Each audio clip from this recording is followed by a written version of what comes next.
Bonjour, aujourd'hui on va s'intéresser au développement construit.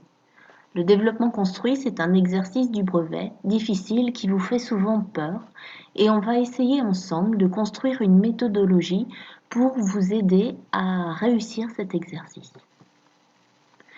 Tout d'abord, rappelons-nous que le développement construit, c'est une réponse argumentée et organisée à une question posée. Techniquement, on va commencer par la fin. Un développement construit, globalement, ça doit ressembler à ça.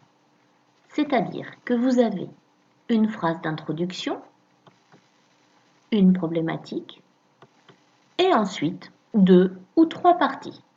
Ni plus, ni moins. Une seule partie, ça veut dire que vous n'organisez pas vos idées. Plus de 3 parties, ça veut dire que vous n'avez pas su non plus les organiser. Il est très important que visuellement, votre développement construit soit bien organisé. Il faut qu'on distingue l'introduction avec une ligne sautée et des lignes sautées entre les parties 1, les parties 2 et la troisième partie s'il y en a une. Visuellement, c'est extrêmement important et ça vous rapportera des points. Donc faites-y attention et prenez garde à bien le faire. Allez, on va voir un petit peu comment on fait. Lorsque vous avez un développement construit, vous avez un sujet, une question le plus souvent. Il faut déjà commencer par lire ce sujet plusieurs fois. Il s'agit de le comprendre. Il faut se poser les questions où, qui, quoi, comment pour essayer de bien cerner la question. Vous pouvez ensuite déterminer une problématique, c'est-à-dire une question qui découle du sujet. Le plus souvent, on vous demande de transformer le sujet en question.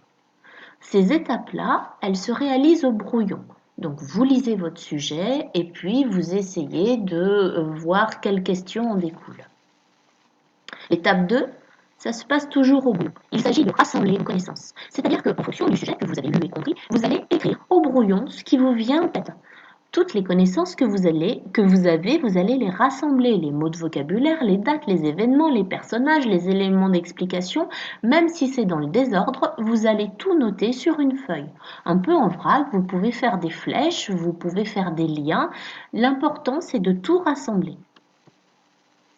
Enfin, dans un troisième temps, vous allez organiser vos connaissances, souligner les idées qui vont ensemble de couleurs différentes et chaque idée soulignée de la même couleur appartiendra à la même partie.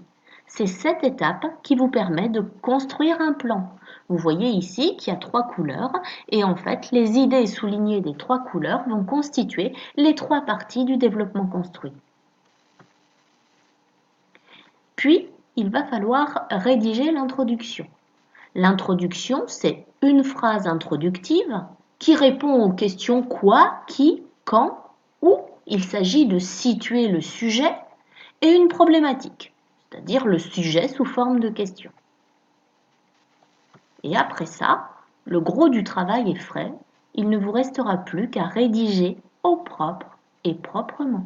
N'oubliez pas surtout, sauter des lignes, aller à la ligne à chaque partie. N'hésitez pas à vous appliquer, c'est très important.